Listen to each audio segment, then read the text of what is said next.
Have you ever felt like you were walking on eggshells around someone? Someone whose charm could light up a room one moment and whose anger could plunge it into darkness the next. If this sounds familiar, you might have encountered what's known as a malignant narcissist. This isn't just about someone who loves to be the center of attention.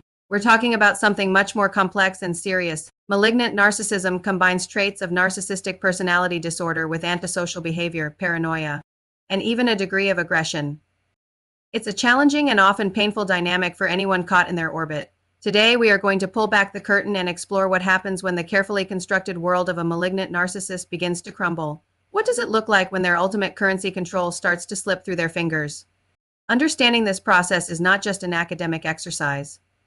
It's a vital tool for anyone who needs to navigate or heal from such a relationship. It's about recognizing the patterns, protecting your well-being, and reclaiming your own power. So let us get into the mind of a malignant narcissist as they face their greatest fear, the loss of control. First, let's establish what control means to a malignant narcissist. It's everything. It's the air they breathe. Their entire sense of self, their fragile ego, is built on a foundation of dominance and influence over others. They orchestrate their lives and the lives of those around them like a grand puppet master. This control is maintained through a variety of tactics: manipulation, gaslighting, intimidation, and a strategic use of charm and punishment. They create a reality where they are the hero, the victim, or the misunderstood genius, and everyone else is just a supporting character with a script they've written.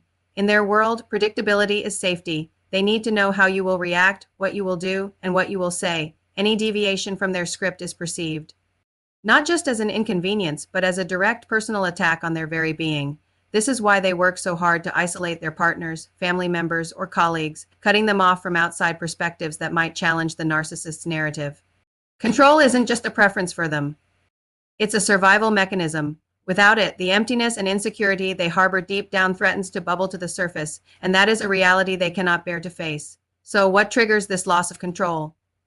It can be a single dramatic event or a slow, creeping erosion of their power. Often it begins when their primary source of narcissistic supply, the person they rely on for admiration, validation, and emotional reaction, starts to wake up. This awakening doesn't happen overnight. It's a process. Maybe you start setting small boundaries. You say no to an unreasonable demand. You spend time with friends they disapprove of. You start questioning their version of events, trusting your own memory and perception instead of their distorted reality. Each of these small acts of defiance is like a crack in the dam. To an outsider, it might seem like a minor disagreement. But to the malignant narcissist, it's a seismic shift. They feel their grip loosening, and this sparks an immediate and intense internal alarm. Other triggers can be external: a professional failure, a public humiliation, or being exposed for a lie can shatter their carefully crafted image of perfection and superiority. When their mask of infallibility slips, even for a moment, it can send them into a tailspin, because their public image is a key tool in their arsenal of control. The initial reaction to losing control is almost always a desperate escalation of their usual tactics. Think of it as them turning the volume up to 11. If manipulation worked before, they'll become master manipulators. If intimidation was their go-to, they will become more threatening. This is a phase known as hoovering. Just like a vacuum cleaner, they will try to suck you back into their sphere of influence. This can manifest as sudden, overwhelming affection, lavish promises of change, or declarations of undying love.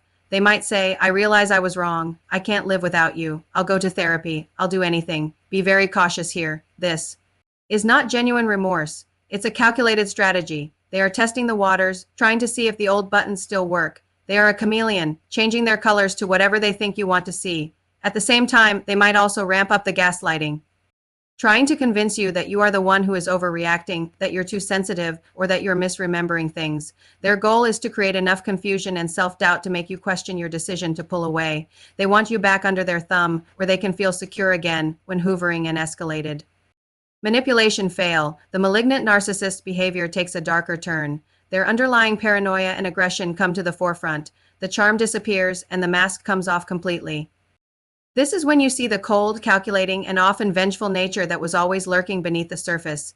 They begin to see you not just as someone who is leaving, but as an enemy who has betrayed them. Their thinking becomes black and white. You are either with them or against them, and if you are against them, you must be punished. This is where a smear campaign often begins. They will preemptively go to your mutual friends, family, and colleagues to control the narrative. They'll paint you as unstable, vindictive, or dishonest. They are masters at twisting the truth. taking small kernels of reality and spinning them into a web of lies that portrays them as the victim of your cruelty. Their goal is to isolate you, discredit you, and destroy your support system. By doing this, they hope to leave you with no one to turn to, making you more vulnerable and, in their mind, more likely to return to them. This is not just an emotional outburst. It's a cold, strategic demolition of your reputation. As their sense of control continues to disintegrate, the malignant narcissist's mental and emotional state becomes increasingly unstable. The paranoia that was once a subtle undercurrent now becomes a driving force. They may become obsessed with what you are doing, who you are talking to, and what you are planning. This can lead to stalking behaviors, both online and in person. They might incessantly check your social media, create fake profiles to interact with you, or even monitor your physical movements.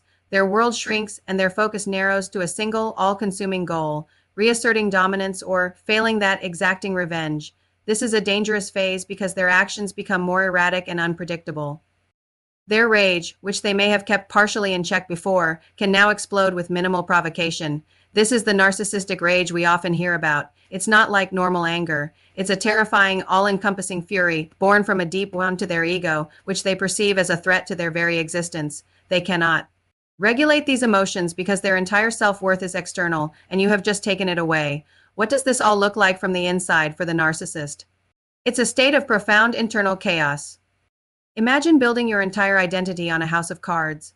Now imagine someone has just blown it over. That's the feeling. They are confronted with the very things they've spent their entire lives running from, feelings of worthlessness, emptiness, and inadequacy. But they lack the tools for healthy introspection. They cannot sit with these feelings and process them. Their defense mechanisms are too strong. So instead of looking inward, they project everything outward. It's your fault. It's the world's fault. Everyone is out to get them.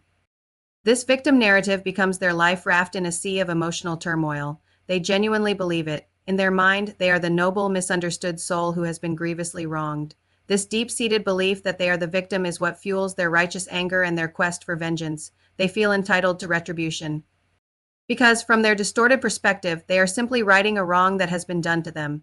It's a terrifying, self-perpetuating cycle of delusion and rage. For anyone who is witnessing or experiencing this breakdown, safety must be your number one priority. When a malignant narcissist feels they have nothing left to lose, their behavior can become extreme. This is not the time to engage, to argue, or to try and make them see reason. That is like pouring gasoline on a fire. The best strategy is to disengage completely. This means going no contact if at all possible. Block their number, block them on social media, and inform trusted friends and family about the situation. Document everything. Keep a record of any unwanted communication, threats, or stalking behavior. This documentation can be crucial if you need to seek legal protection, such as a restraining order, lean on your support system, reconnect with the people they tried to isolate you from, and most importantly, seek professional help. A therapist who specializes in narcissistic abuse can provide you with the tools and validation you need to heal and rebuild. They can help you navigate the complex emotions of guilt, confusion, and fear that often accompany leaving such a relationship.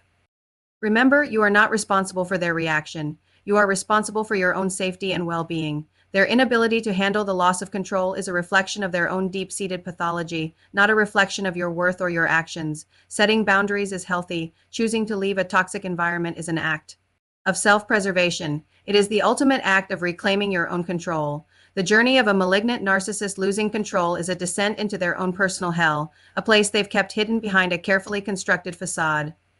By understanding the stages of this process, the escalation, the smear campaign, the paranoia, and the rage, you can better protect yourself. It's about recognizing that their actions are not about love or care, but about a desperate, pathological need for power. If any of this resonates with you, please know you are not alone and help is available. Dealing with this type of personality can be incredibly damaging to your mental health. Please consider reaching out to a mental health professional or a domestic violence support service.